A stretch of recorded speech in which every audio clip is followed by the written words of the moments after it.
this is Jennifer. Thank you for joining me as I take a walk through the recipes that have built the culinary foundation of my family. Today we're going to be making summer fruit kebabs with lemon sauce. If you'd like to cook along with us, please pause. You'll find the recipe in the description box below. Once you have all the ingredients, come back. We'll be waiting for you. Let's begin by zesting 1 small to medium lemon. You're not going to need all of the zest. I personally like to use a microplane. When you zest your lemon, make sure that you're only zesting the yellow part, the outside part, not the white part. That's called the pith, and it's very bitter. You don't want any of that in your lemon sauce.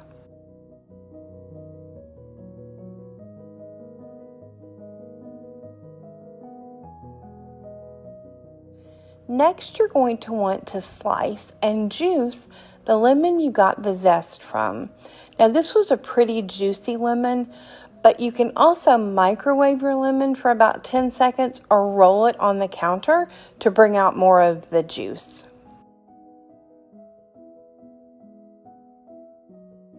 You're going to need to end up with 3 to 4 tablespoons of lemon juice.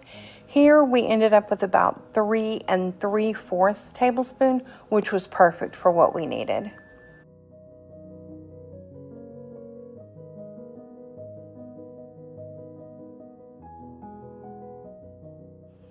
Once you have squeezed all the juice out, you'll just measure the lemon juice and pour it into the pan that has the lemon zest.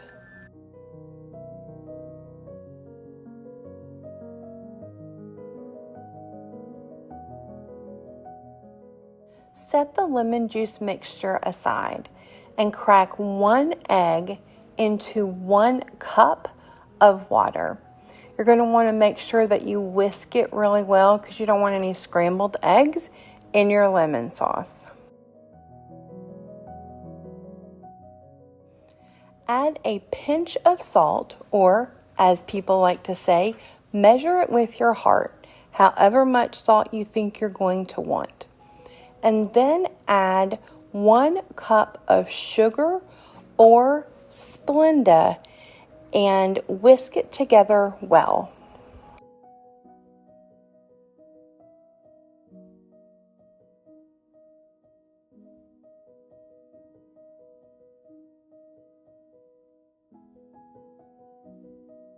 The final dry ingredient you're going to add to the mixture is 1 tablespoon of cornstarch.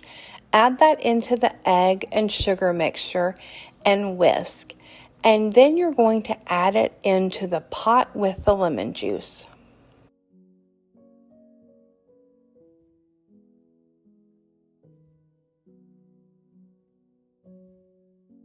Finally, you're going to add 2 tablespoons of butter. It doesn't need to be melted ahead of time. It's fine to just add it to the pot.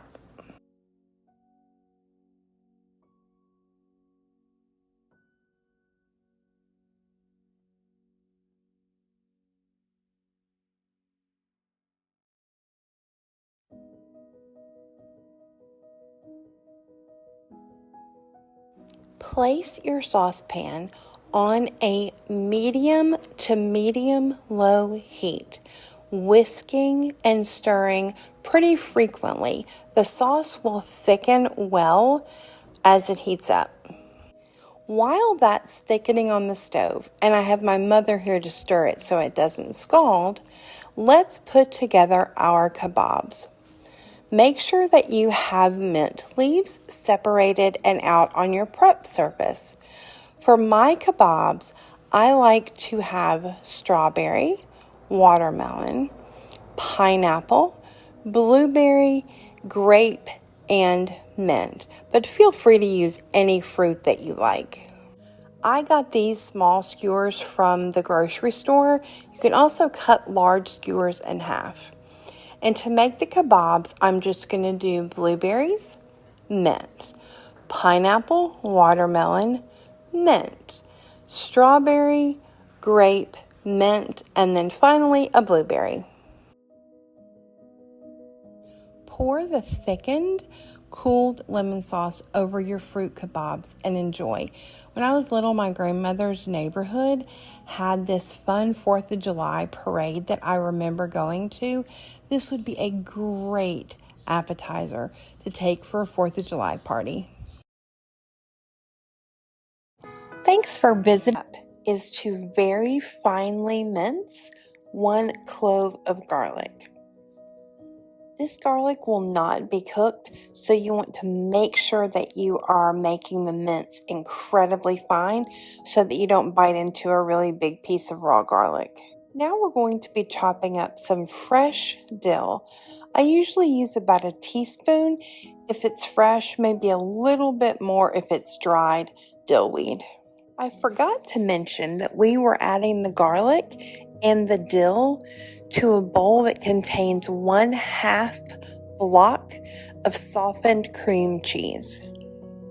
To our bowl, we're going to add the juice of half a lemon.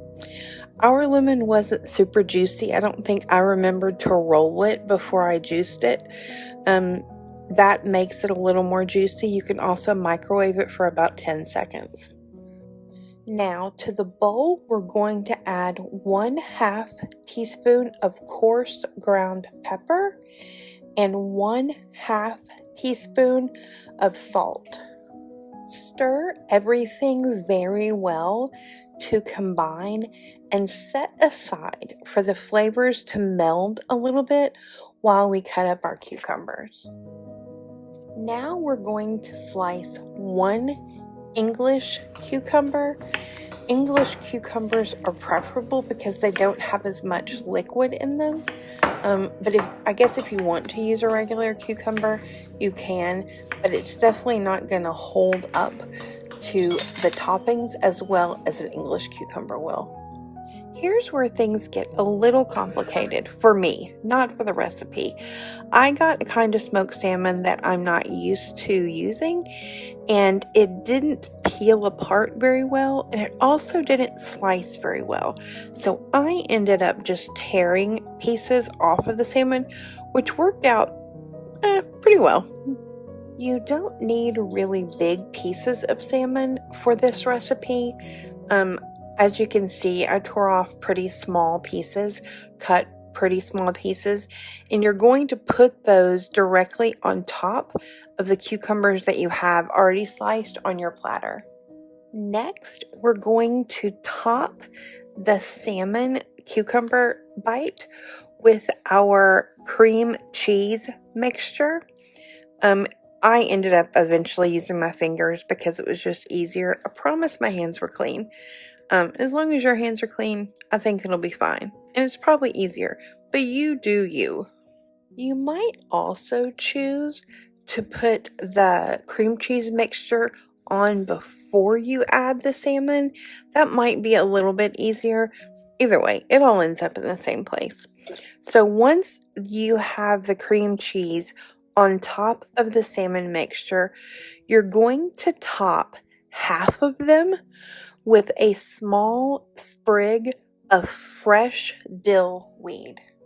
I also topped the other half of our cucumber salmon bites with quick pickled red onions, and I somehow deleted the footage. I'm not sure how I did it, but I did. And so you'll see in the final picture and in the thumbnail that there are some pickled red onions on the top of part of them. They are really good and give a really contrasting flavor to just the dill weed. Unless you're having a big dinner party or taking this to a large party, you're probably going to have some salmon and cream cheese mixture left.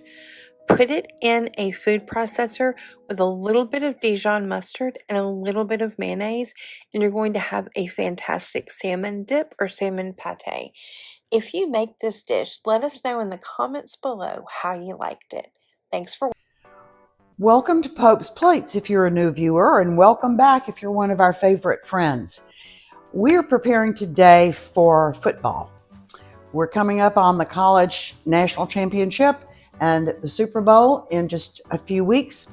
And people have parties when they have football watching. So we are making today 2 dips, 2 marinades. We're going to get started with the first marinade. And because there are a lot of ingredients, I'm going to kind of use my cheat sheet. And I've got everything spread out here on the counter with all of the ingredients. There are probably 10 different things that go into this marinade. And I'm going to put it in a small countertop food processor so that we can get it blended really well. We're going to start with 1/4 cup of olive oil. This is extra virgin olive oil. Just has a nice flavor to it. And we're going to add 1/4 cup of balsamic vinegar. This is going to help the chicken break down as it stays in the marinade. Balsamic vinegar has a really interesting flavor to it. This is not an incredibly expensive balsamic vinegar. I wouldn't use a really expensive balsamic in this because there are too many other flavors that would drown it out. If you're using balsamic as the main ingredient, it's worth paying the extra to get some really good. We're going to use 4 tablespoons of soy sauce.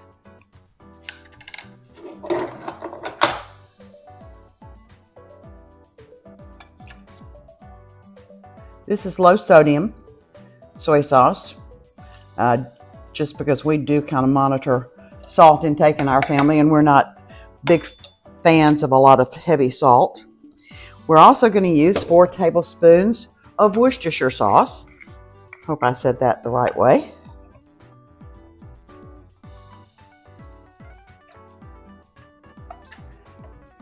Don't frequently think of Worcestershire sauce with the chicken, but that's what this calls for. And we're going to have 2 tablespoons of lemon juice. I've got a good sized lemon here, and it really feels juicy. Oh, and look, absolutely no seeds in this. That's really kind of interesting.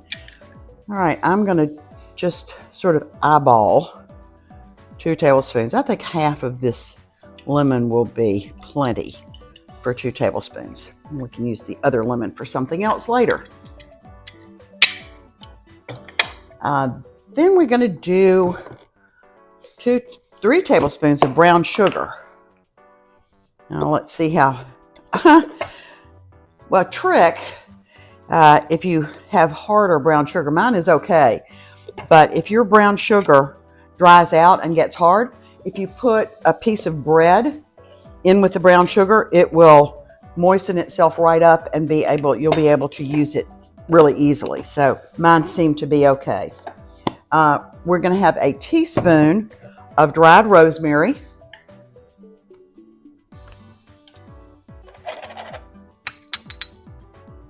This has already been crushed a little bit. If you use fresh, I would chop it a little bit before you actually put it in the marinade. That releases some of the flavor.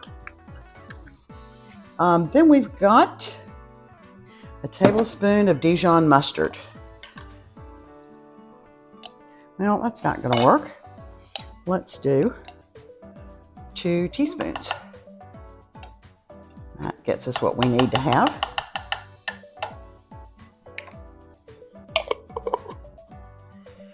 I'm going to put in 1/4 teaspoon of salt. Again, we do not use as much salt as some people do.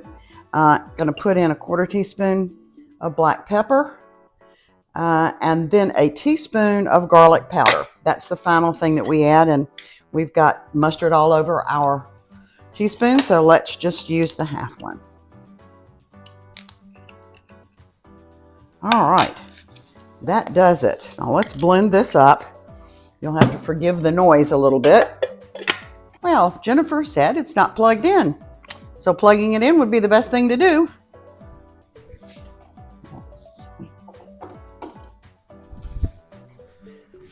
Okay, there we go.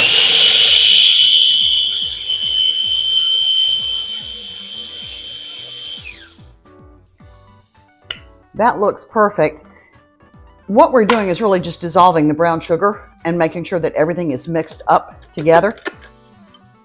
So I think that the consistency of it is just fine. The rosemary is floating a bit on the top, but that's okay. I'm going to get the container to put this in, because when we cut the chicken up, we're going to actually immerse the chicken pieces in this marinade. And actually, this can also be an additional sauce. If you add a cornstarch slurry to the marinade that's left over, you're going to cook it, so it's going to be safe after having had the chicken sit in it. But it can make a very thick and good extra sauce for your chicken. But I'm going to get the container to put the marinade in. Okay, I've got this in the little blender now. I'm going to pour it into the container that I'll put the chicken in. And this is deep enough so that the chicken is going to be able to be submerged.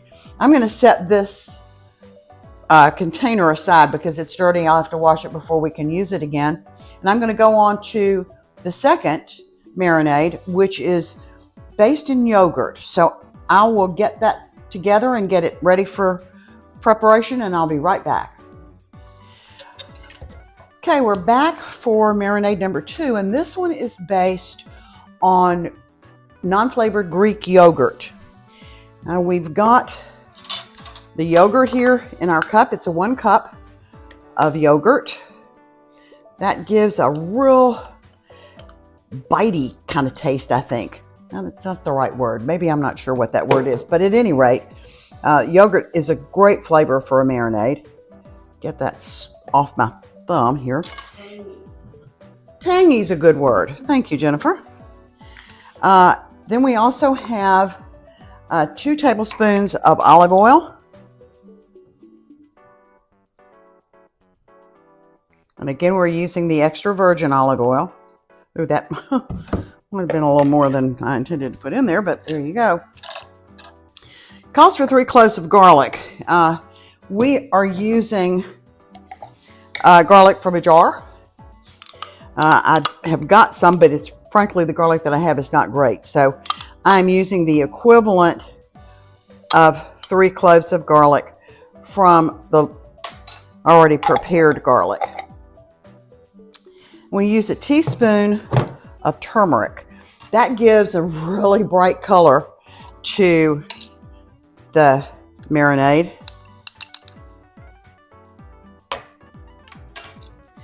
We're going to use a teaspoon of ground cumin, which is kind of this is the coriander. We're going to use a teaspoon of coriander, and we also are going to use a teaspoon of cumin. Well, I don't have that much of that. There we go. There we go. Okay, that's enough. I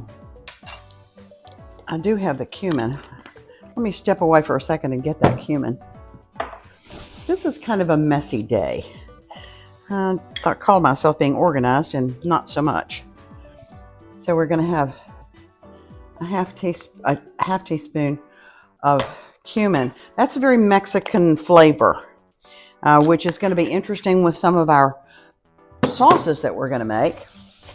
Then we're going to have smoked paprika. We'll have a teaspoon of that. This is about a teaspoon of everything.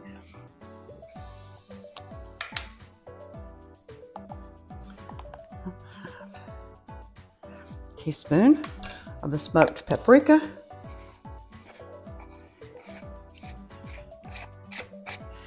We're going to have our half teaspoon of salt, a half teaspoon of pepper, and some chili powder.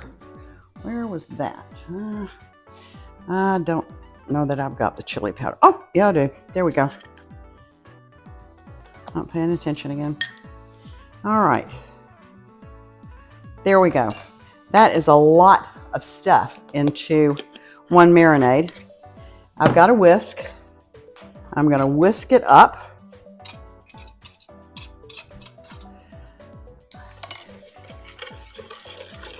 The olive oil helps the yogurt sort of loosen up a little bit. This is a thick marinade. So when we put the chicken pieces in it, we're really going to have to turn those chicken pieces over to make sure that each piece is covered. And then when we cook the chicken later, we're going to have to make sure that we shake off some of this because it could burn. All right, I've got another container here to put the marinade in. And you can see as I put it in here how very thick this marinade is.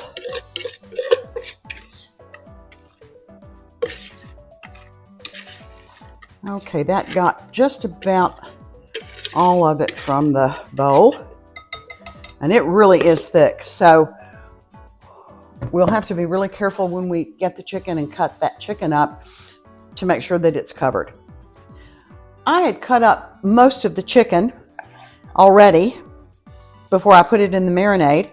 I'm cutting up the balance of the breast into chunks. They're not great big chunks because it does take a bit for a breast to cook, but I'm cutting it up into pieces that we can put on our skewer. I'm going to put the balance of this into the yogurt-based marinade, and we're going to marinate this overnight. And we'll come back to you tomorrow after it's marinated, and we'll skewer it and cook it. We'll see you then. Okay. All right, we are now in day 2 of our preparation, and we're skewering on skewers that have been soaked in water so that they don't catch fire. We're skewering the chicken breast. We're going to put maybe 3 pieces on a skewer. Not too much, because remember, this is to be sort of bite size when you're having your football watching party. This is the yogurt based marinade. And you don't want to have too much on there, but I found that this is really hard to shake off, particularly when it's cold. So you might want to let it warm up a little bit. It might be easier to get some of the marinade off, but this is not heavily marinated, coated. All right, there's that one. I think I've got enough to do one more. Ooh, that's a pretty big piece of chicken. Maybe that's too big.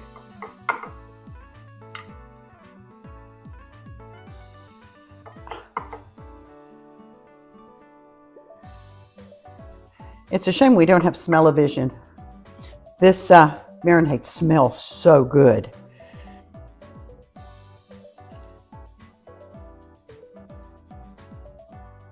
All right, there's 3 of those. I'm going to rinse my hands off real quickly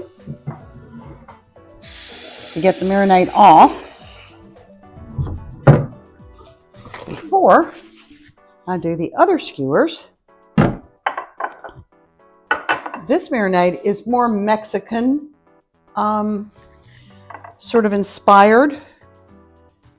There's cumin in this marinade, and that's definitely a Mexican food spice. Really good flavor. Okay, 3 on that skewer.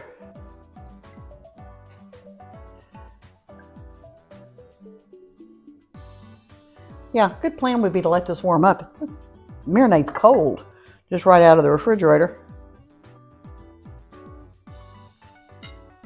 Okay, 1 more.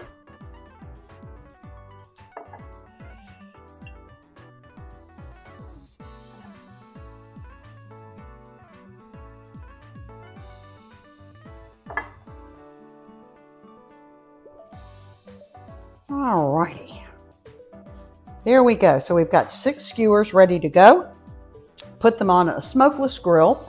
This was a grill that was given to me as a gift to be used indoors. If you have an outdoor grill, absolutely use it. We do not. So we're using the indoor grill, and we'll put these on there and see how they do. We'll be right back. Our grill has heated, and we're going to place the skewers on the grill. This is going to give them good hash marks. Can you hear that?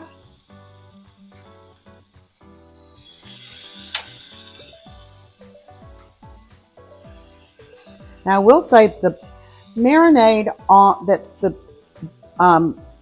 yogurt based can burn pretty easily. So you want to keep an eye on those when you first put them on there and make sure that they don't burn too much. Now we have a choice. We can either lower the top of the grill here, which holds the heat in, or we can leave it open. I think we're going to leave it open until we turn them and make sure that they're not burning. I'm beginning to turn these over for the first time, and we may turn them again a second time. Oh, beautiful grill marks on that one. Yeah, and these with the yogurt base do stick a little more. That one doesn't want to give up at all. Beautiful grill marks on that one. Now I'm going to have to work a little bit on those. Ooh, pretty. Now let's see if I can get this one loose.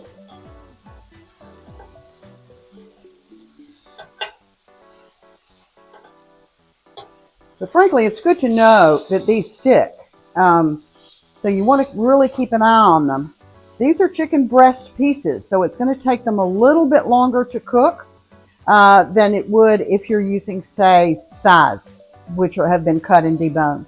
So we're going to leave these on for a little bit longer, and we'll check on them again in a few minutes.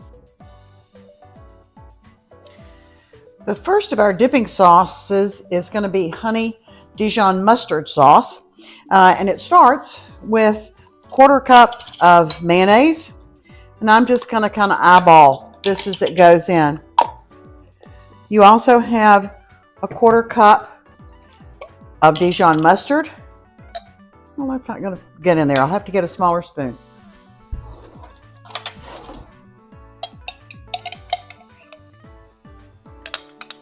That's about going to use up my Dijon mustard. That's all right. I've got a little bit more in the freezer. Also, a quarter cup of honey.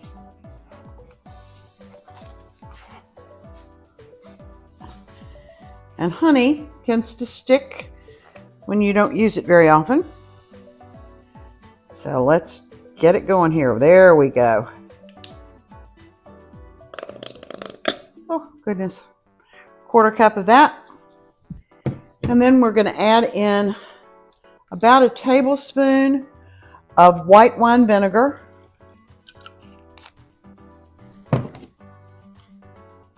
Just a touch of paprika. I'm just going to get kind of a little bit on my fingers. That's good enough. A little salt, a little pepper. And this recipe calls for just a little bit of prepared mustard. You can leave this out if you want to. This is optional. I'm going to put in maybe the equivalent of a good teaspoon, and that's it. And then we're going to mix this up really, really well. I think what I'm going to do is use the whisk. That seems to work a little bit better in getting things really mixed up well.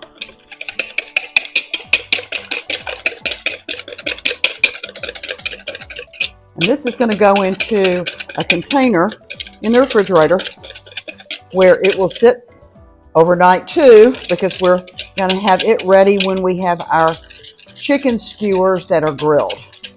So I've got a container to put this in. We'll add this to our various containers in the refrigerator, getting ready for our football watching party. Okay. It's not a lot. You might even want to, if you've got a lot of skewers, you might want to double this recipe, which is easy to do. It's not hard at all.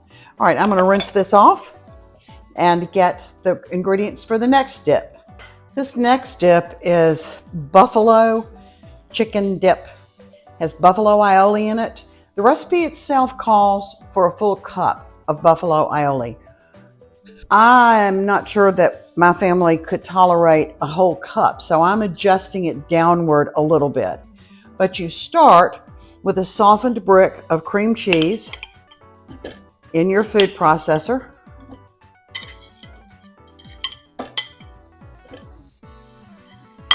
You're going to put onion, and I'm not going to cut this up really, really small because the blender or the food processor is actually going to do a lot of the work for us, but I don't want it in huge chunks either. So I'm cutting it a little bit and putting that in along with the cream cheese. Calls for a clove of garlic. My garlic is really, really small, so I'm going to add actually 2 small cloves of garlic to the food processor. And again, you don't need to cut this up really finely because it's going to blend in itself.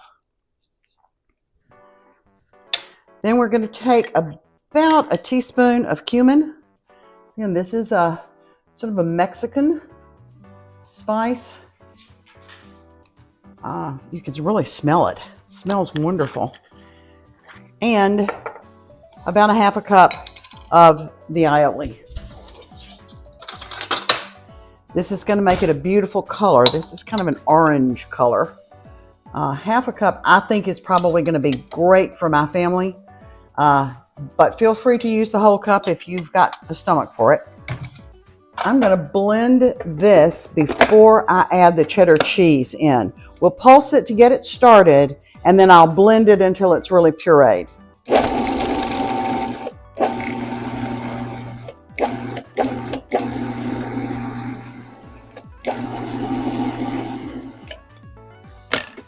Okay, that's looking pretty good. I'm going to go ahead and add the salt. A little, maybe half a teaspoon of salt. About a half a teaspoon of pepper. I'm going to pulse it again a few times.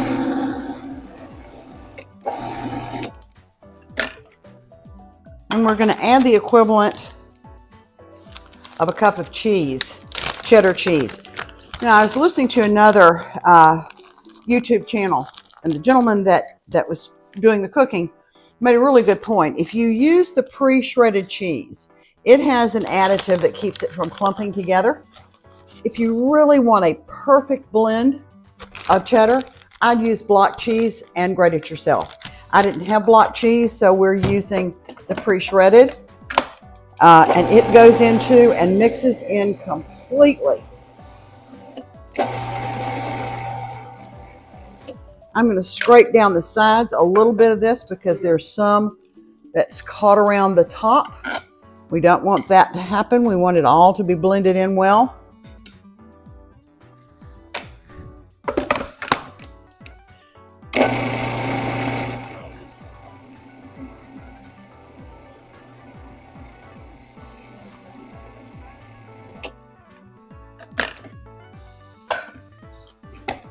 I think that looks absolutely beautiful. Very pale orangey color. It's going to stay in the refrigerator too overnight, and we will have an opportunity for all of these flavors to blend well. And this is going to be, actually this will really be good with chips too, but it's intended to go on the chicken skewers when we cook those. I'm going to get this in the refrigerator, sort of clean up my mess, and we have one more sauce to prepare, which is a peanut sauce, which is also a great dipping sauce for the chicken. We'll be back in just a minute. The third sauce we're doing today is a Thai peanut sauce. And this is made with creamy peanut butter. I guess you could use the nutty kind if you wanted to, but you've got about 1/3 of a cup. And again, I'm sort of eyeballing this.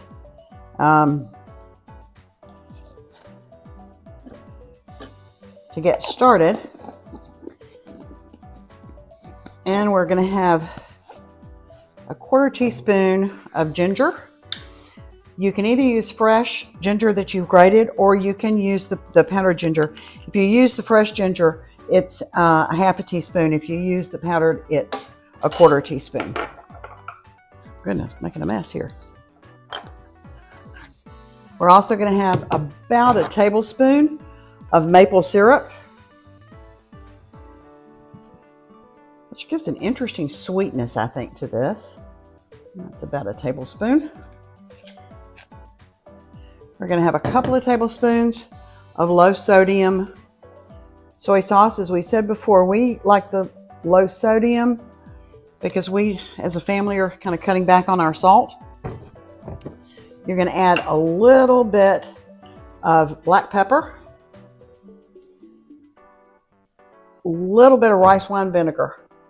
Said a teaspoon of rice wine vinegar. That's not a lot. That's close enough. And we've toasted some sesame seeds. We're going to put in the equivalent of about a good tablespoon of toasted sesame seeds. And to loosen this up a little bit, because the peanut butter is pretty thick, we're going to add just a little bit of hot water, up to about 1/4 cup. But we're going to add it a little bit at a time until we get at the consistency that we want it to be. I'm going to scrape the peanut butter off into the bowl here. And I'm going to get the hot water from the stove.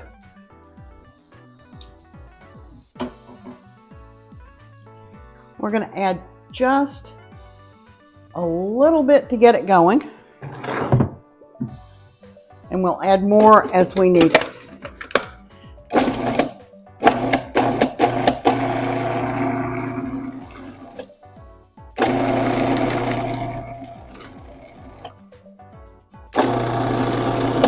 I'm going to look at this. It looks like it still has a kind of a little bit of a chunk of peanut butter in it. Not much. I'm going to add just maybe another teaspoon of the hot water. You don't want to add it too much because that'll really make it runny.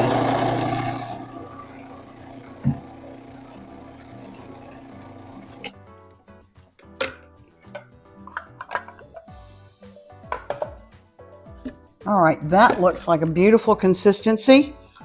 I'm going to take the blade out. I've got sort of a spatula thing here. I'm going to scrape down the sides to get all of the sesame seed blended in. And we too have got a container to put the peanut sauce in. This would be easily doubled if you want to do that. I would suggest that when you serve it with your chicken that you do have it warm, because the peanut butter is going to get solid again. There's not enough liquid in here to make it completely liquid all the time. So I think you probably want to heat it up a little bit when you actually have your barbecued skewers for them to dip in. Pretty. You can see the sesame seeds in it. You could also, if you wanted to, just to make this a little dressier, add a little bit of green onion to the top when you actually are serving the chicken skewers. I've been looking at all of these sauces. The Thai peanut sauce is a little thick, but again, you heat this up and it's going to be more liquid. The honey mustard is already a liquid, which is going to be easy to dip the chicken in. The buffalo aioli dip is really pretty thick, and I think you might want to consider either serving this with chips, which would certainly be fine, or taking a portion of it and adding another good cup of yogurt, which would really thin it out. And frankly, I've tasted this and it's pretty hot even with half a cup of buffalo aioli in it. A whole cup would knock your socks off. So to thin this up, I'd add a little bit more of the yogurt, and it would help the hotness of the buffalo aioli dip as well. Just a suggestion. We have finished our chicken skewers, bite-sized pieces, great for your football party. We also made 3 dipping sauces. One is a Thai peanut sauce, one is honey mustard, and one is a buffalo aioli sauce. Now, we actually had this sauce made and it was pretty thick, so we thinned it out with some half and half and mixed it up really well. These are perfect to dip into one of your dips and have a great flavor. Please let us know whether you like this recipe in the comments below, and tell us who your favorite football team is. We're big Tennessee fans, but let us know who you love. If you will, subscribe to our channel, and until we see you next time, let's keep cooking. Before we begin, I wanted to show you a little behind the scenes. What you don't see is every time we are cooking and recording, Charlie is right off the screen hoping I drop something, which I usually do. Today we're going to be making our 4th of July pizza dip. Obviously you can use it anytime, but we're making it for 4th of July. We're going to begin with 1 block of softened cream cheese. We're going to spread the softened cream cheese on a plate, kind of like you're icing a cake. You want it to go as far and as close to the edges as possible. If you don't have time to soften your cream cheese, you can still spread it. It's just going to be more difficult. Now we're going to spread what I would estimate to be about a 1/4 cup of cocktail sauce, just enough to cover the cream cheese pretty liberally. And you can also just, depending on your taste, use as much as you'd like. This is an appetizer that I remember having when I was little, especially around 4th of July. My grandmother's neighborhood did a 4th of July parade, and we had a really fun 4th of July parade on the bicentennial. And when I ate this today, it just reminded me of my childhood. It reminded me of 4th of July, and it reminded me of family. Now we're going to rough chop 6 to 8 large cooked shrimp. It really depends on the size of your plate. You can also use drained, canned, tiny shrimp. It just depends on what you have on hand. Now go ahead and evenly, or as evenly as you can, distribute the shrimp on top of the cream cheese and cocktail sauce. Your goal is really to just make sure that there's a little bit of everything in each bite. Next, we're going to seed and chop 1/2 to 1 large tomato. I love tomatoes, so I tend to use more, but it's just whatever your taste is and the taste of your family. My knife is not as sharp as I'd like for it to be, and so I would typically make the slices of tomato a little bit smaller, but this will work. Now let's chop 1/2 of a green bell pepper. You can use any color bell pepper that you want, but I like to use the green because it contrasts with the other colors that are in the pizza dip.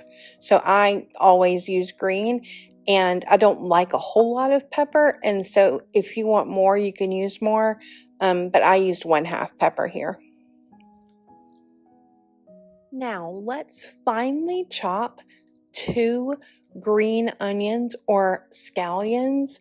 Again, my knife is not as sharp as I'd like for it to be, and so I would typically cut them a little bit smaller, but any size will work. One of the great things about pizza dip is that if you don't like some of the ingredients, you can really use anything. This is my family's recipe, but I think it would be really good with sausage or fried sage leaves. There's just such a variety of things you can do with this recipe with just the cream cheese base. All right, let's finish the remaining assembly of our pizza dip. You're going to add 1/4 cup drained black olives. Again, use as much or as little as you'd like. Now let's add the rest of the vegetables, the tomato, the green pepper, and the green onion or scallion. Distribute it evenly across the top of the pizza dip. Are there any dishes that your family associates with summer holidays, specifically Independence Day? If there are, let us know in the comment section below. The other thing that I always associate with any holiday in my family is my grandfather's potato salad. We're going to make a video about that soon. You're going to love it. Now, let's finish our pizza dip by topping it with shredded mozzarella cheese. I would say that we used about 3/4 of a cup on our pizza dip. This pizza dip will be a great addition to any 4th of July picnic or party that you're going to. It's a easy no-cook appetizer, and it tastes like my childhood. I really hope you enjoyed it. Thanks for 1 pound of room temperature Velveeta cheese, 6 ounces of room temperature cream cheese, and 2 cloves or the equivalent of finely minced garlic. And to that, you're going to add 2 tablespoons of Worcestershire sauce. I cannot say that. I'm not even going to pretend I can. We're going to begin the mixing process with either a fork or a potato masher. I found that just helps the liquids not fly around. And then you're going to switch to an electric hand mixer if you have one. You're only going to need to mix it long enough for everything to be combined. That's why it's important that everything is at room temperature, because if it isn't, it's going to take a lot longer and be harder for everything to combine. One of the things I love about generational recipes is that they don't always come from your family and that you can sort of build on recipes that you love. This recipe is from my mother's employee from years ago, 40 years ago, probably no more than that. And we've incorporated this into our family. And so it's really fun just to be able to know the origin and where your favorite recipes come from. I'm not sure if you noticed this, but actually it's my mother who is on the screen, whose hands are on the screen. She and I started this channel together a while ago, and she usually is on the side. She's the sous chef. She's sort of makes sure all the recipe components are correct, but she recorded this one today, so that's a lot of fun. One of the kind of catch-22s in making sure that you have softened cream cheese and Velveeta cheese is that it really is hard to get the cheese mixture off of the blades. I don't think it's called blades. The mixing element thing of the mixer. And so I think we tried to use a knife at first and then just abandoned it for our fingers. It is what it is. We were the only ones eating it. If you're having company over, wear gloves.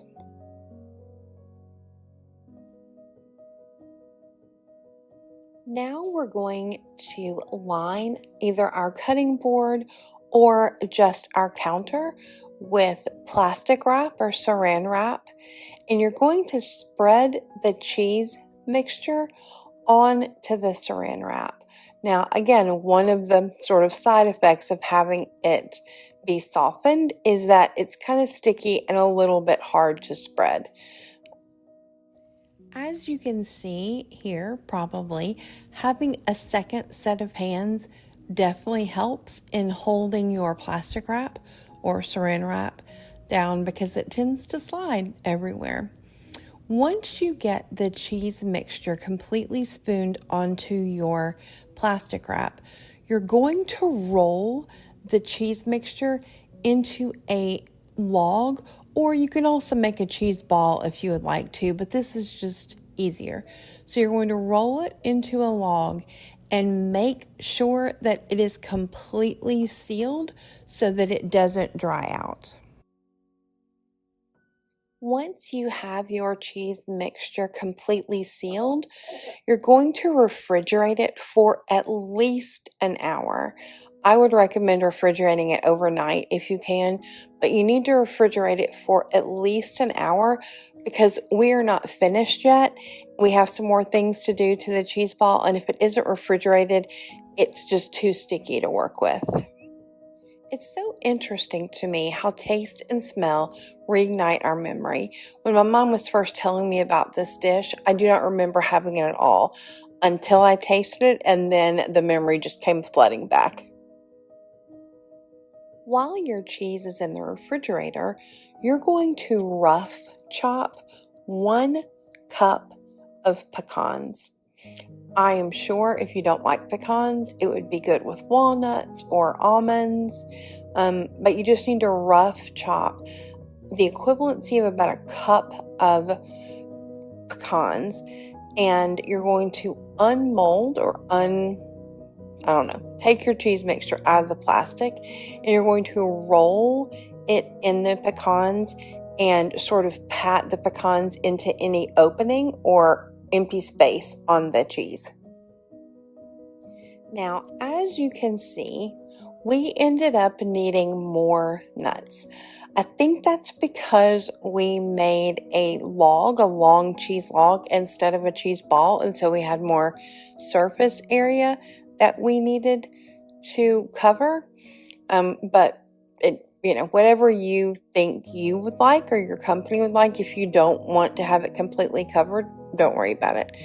But we rolled and patted the rest of the nuts in, filling in as much of the sort of naked cheese space as we could. I would recommend, if you have time, once you've completely rolled your cheese and the nuts, to put it back in the refrigerator, just loosely covered, for 45 minutes to an hour, just to let it firm up a little bit. That'll make it easier to serve, and you can serve it with crackers or chips, whatever you have and whatever you like. Have you ever eaten something and had a lot of memories come rushing back from that dish? If you have, we'd love to hear about it in the comments section below. It's so interesting. Learned to make when I lived in Iraq for a short-term humanitarian aid project. Let's begin by chopping one large shallot or 1/4 of a medium red onion. Everything that we cut at the beginning is going to be put in a food processor. We're going to begin by peeling, then seeding, then chopping 1.5 to 2 cucumbers. I don't use English cucumbers for this recipe because I find that they're a little more bitter, but you can use whatever you want. You're also going to notice that I'm seeding into a bowl. I'm only doing that because my dog loves cucumbers, so I was saving the insides for him.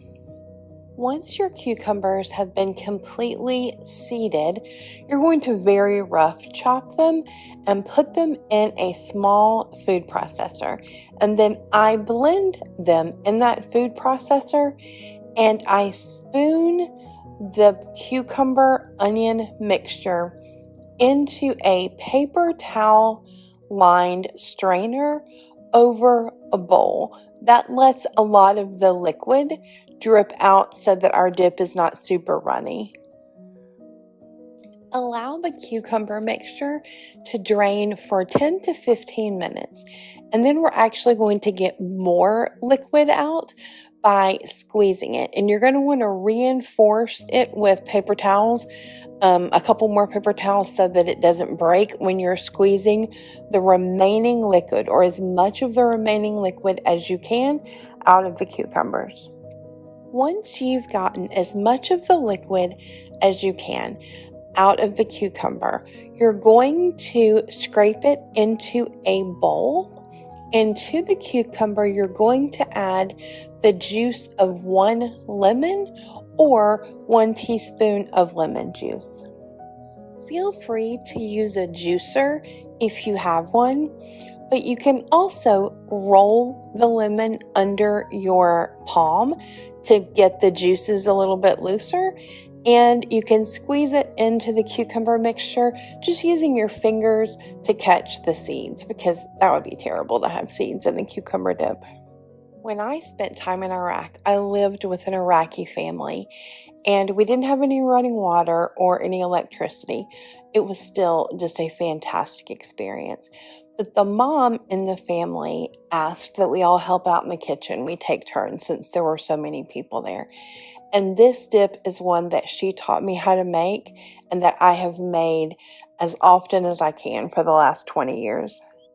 Now let's add 1/2 to 3/4 teaspoon of salt, 1 teaspoon of coarsely ground pepper, and then you're going to go ahead and mix that together so that you don't get any really salty places when you mix in the sour cream.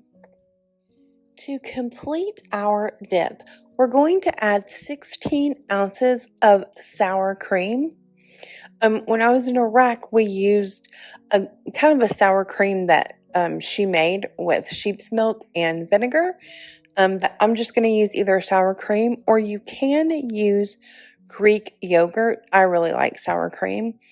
You're going to go ahead and mix that well, and then you're going to add about a teaspoon of fresh dill. That really sets it off, enhances the flavor of the cucumber. It's really good. Our experience in Iraq was many years ago, but one of the things I remember and cannot replicate is the amazing knife skills that the women in the family, because they did a majority of the cooking, had, because they had no electricity. And obviously they have a skill far superior to what I have. I don't think I could get the cucumber that small, but they did. And it was really fantastic. And we had ours with a homemade pita or homemade naan bread. I really prefer naan bread, but any kind of bread or cracker or scoops or chips or anything that you and your family really like would go great with this. One thing I realized that I did not record somehow is I also put in 1 clove of garlic. I put that in the beginning into the food processor, so it doesn't really matter how finely you mince it. You can also use 1 teaspoon or tablespoon, however much garlic you like, of garlic powder. If you have found a recipe that you absolutely love in your travels, let us know in the comment section below. There are 2 or 3 things that I have discovered in my travel that really have kept a place in my recipe rotation. And if you made this fantastic cucumber dip, let me know. I'd love to know how you like it. Put it in the comment section below. Adding 1 softened brick of cream cheese to a medium bowl. It doesn't have to be softened, but it's going to make the job of mixing the dip a lot easier if it is. And then you're going to add 1 cup sour cream. Now we're going to add from 3/4 to 1 tablespoon of ranch dressing mix. I make my own. That recipe's to come. Look out for it. And then you're going to add 1/8 teaspoon of each of these: dill weed, garlic powder, and onion powder.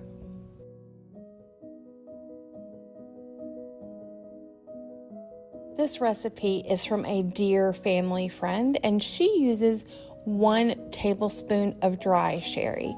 Because I don't have that on hand, I use 1 tablespoon of Italian dressing, but lime, lemon, anything acidic is what you're looking for.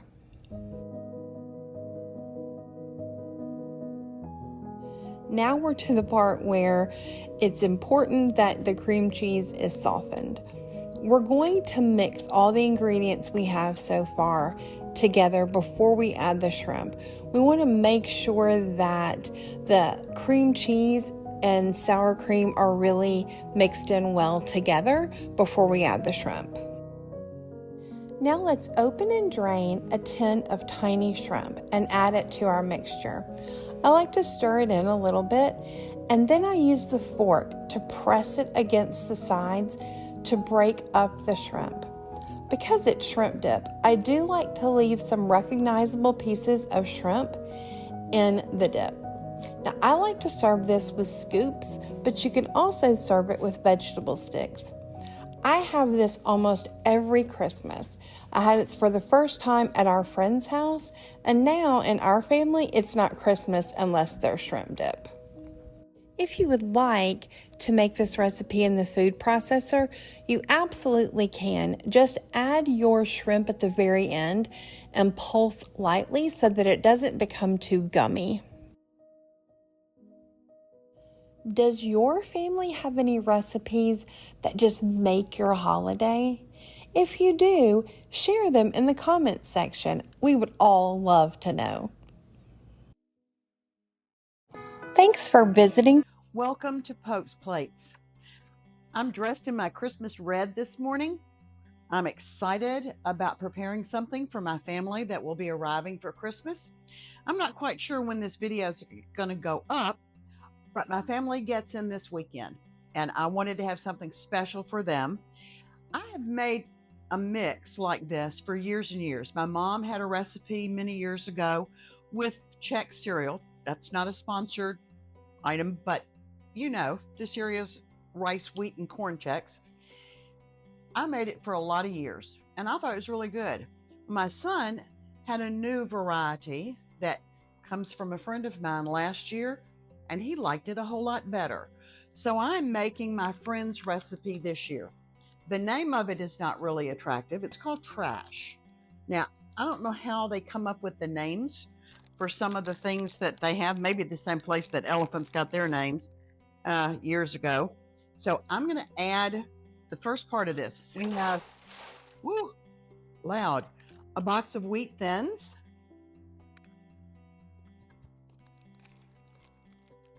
We'll add a second box of wheat thins.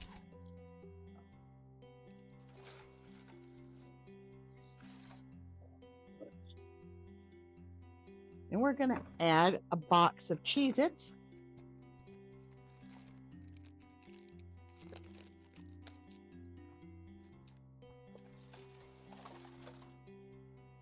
You see how full this box pan's getting. Then we've got oyster crackers.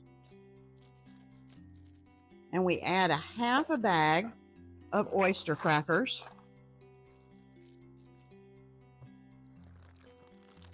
And we've got pretzel sticks. We'll add a half a bag of pretzel sticks.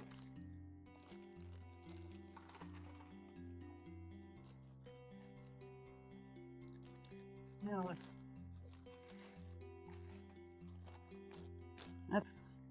I'm going to use my very clean hands and mix the crackers together so that they're pretty well blended before we add the butter and the Worcestershire sauce.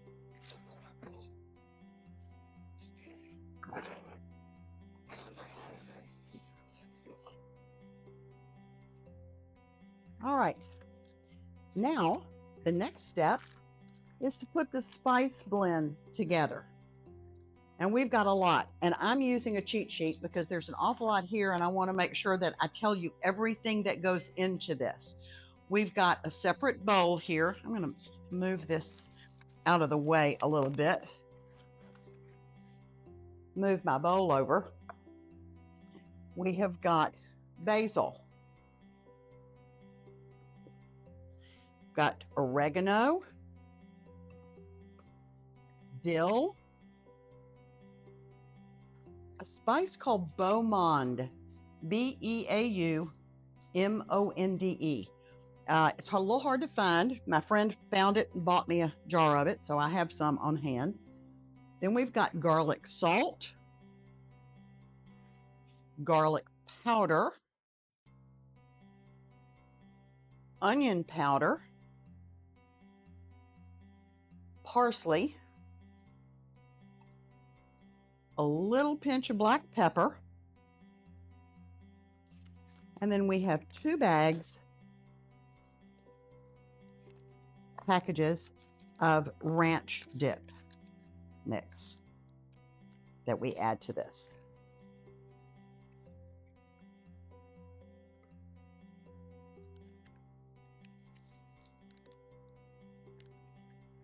As I said earlier, this is not an inexpensive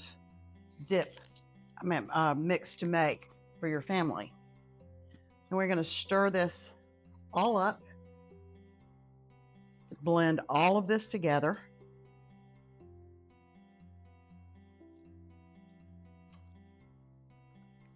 You know, while this is expensive to make with the variety of things that are in it, it goes a long way. I mean, we've got a big pan of crackers. I'm actually going to be splitting this between 2 pans so that it has more space to heat up and get the butter coated on it. But this makes a great gift. Put in a small airtight tin or in a baggie with a gift bow and a tag on it.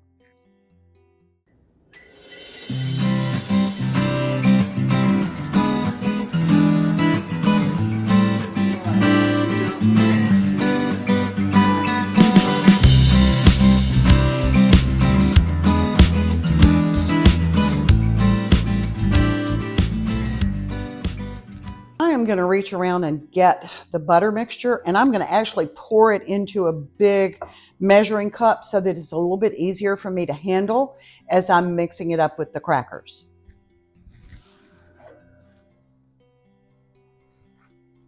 Be careful so this doesn't splash all up on you.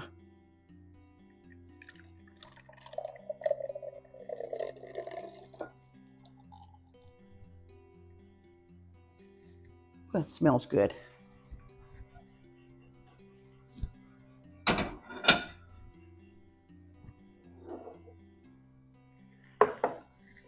My friend's instructions to me are to pour 2/3 of the butter mixture over the crackers and then to sprinkle 2/3 of the spice mix over and make my hands work gently to mix all of this together.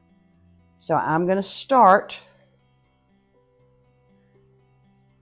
with pouring the butter mixture over, and I'm actually going to do a little bit of work before I put the rest of it on there. I don't know, I think it's Ina Garten that says the most important tools in the kitchen are your hands. And that's kind of true with this. You've got to make sure that you've got nice clean hands to put this together. All right, I'm going to put a little bit more of the butter. That looks like it would be 2/3 of it.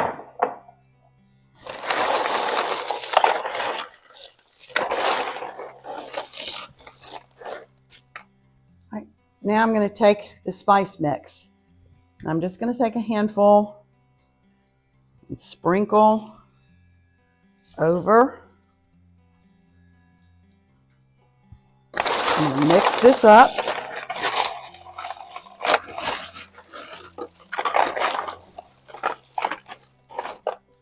Take some more of the spice mix. And again, you don't want to clump this up if you can help it. Sprinkle it as evenly as you can and kind of work it in between times.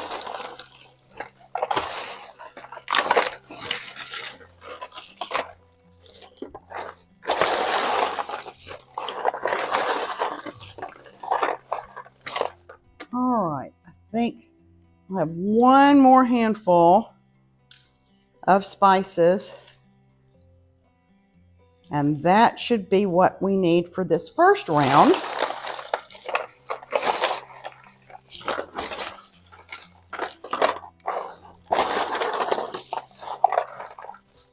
I'm going to get the second pan and put half of this in the other pan before I put it in the oven.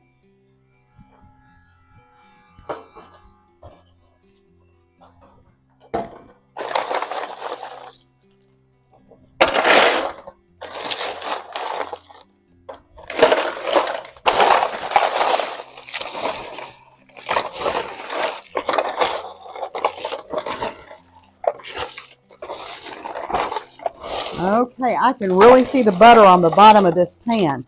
So I think I'm going to mix a little bit more. You want to have as much of this covered as you can.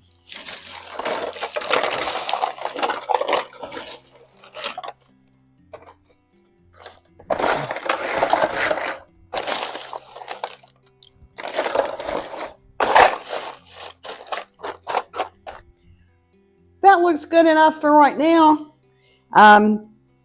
Put this in the oven. It goes in at 250 degrees for an hour. You're going to stir it around about every 20-30 minutes for that hour. And then we're going to add the final ingredients, and it'll cook for another hour at 250. So we'll see you when it's ready to add the other ingredients. Maybe like that and turn the water on for me. Let's see. Hi, welcome back to Pope's Plates. Today we are going to be making another appetizer, like the appetizer that you saw just before that we called trash or nuts and bolts or Chex Mix. We're going to be making a family favorite, salmon pate. In the description box below, you're going to see a recipe. We're cutting that recipe in half because we have a whole lot of other appetizers when our family comes for Christmas. This recipe is very simple. As long as you have a food processor, I guess you could do it without one, but that would be incredibly time consuming. Like I said, the recipe is in the description box below, and we're cutting that in half. So we're going to add all of the ingredients together. We're going to start with the mayonnaise. I guess if you don't like mayonnaise, you can add yogurt or sour cream. It's just going to make it a little more tart. And then I'm going to add the lemon juice. I will add the mustard. I want to make sure I get all of that out. And we're going to add the cream cheese. This is softened cream cheese. It just helps it, blend up a little faster and a little smoother. Now let's add the dill. Got cream cheese on my thumb, so I'm getting it all over everything. And pepper to taste. Now, because I'm making this for my family, I'm putting in probably half a teaspoon. If I were just making it for myself, it would have, let's just say, a lot more. I really like pepper. If your salmon happens to, I'm using smoked salmon, by the way. If it happens to have skin on it, you're going to want to take the skin off. Try to buy some without skin. So I need to tear that one a little bit better, I think. And so you're just tearing it, putting it in. And that's really all there is to it. I'm going to wipe my hands off before I start, and I'll be right back with you. All right, my hands are clean. I'm going to pulse this. I want to leave some salmon chunks in there, so I'm going to pulse it and kind of see how thick it is, and then pulse it again.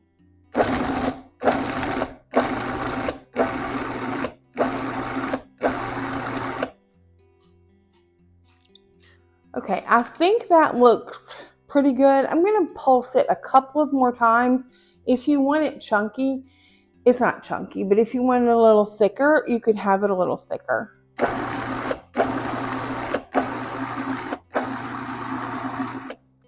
That looks great. I'm going to get a bowl here in a moment. I do want to tell you that if you have smoked salmon, we have a recipe that we published on August the 29th that had salmon cucumber bites. So if you want to get a larger portion of smoked salmon and you're having a party, a New Year's Eve party or something like that, you can make multiple appetizers out of that one that one side of smoked salmon, and your money goes a little bit further.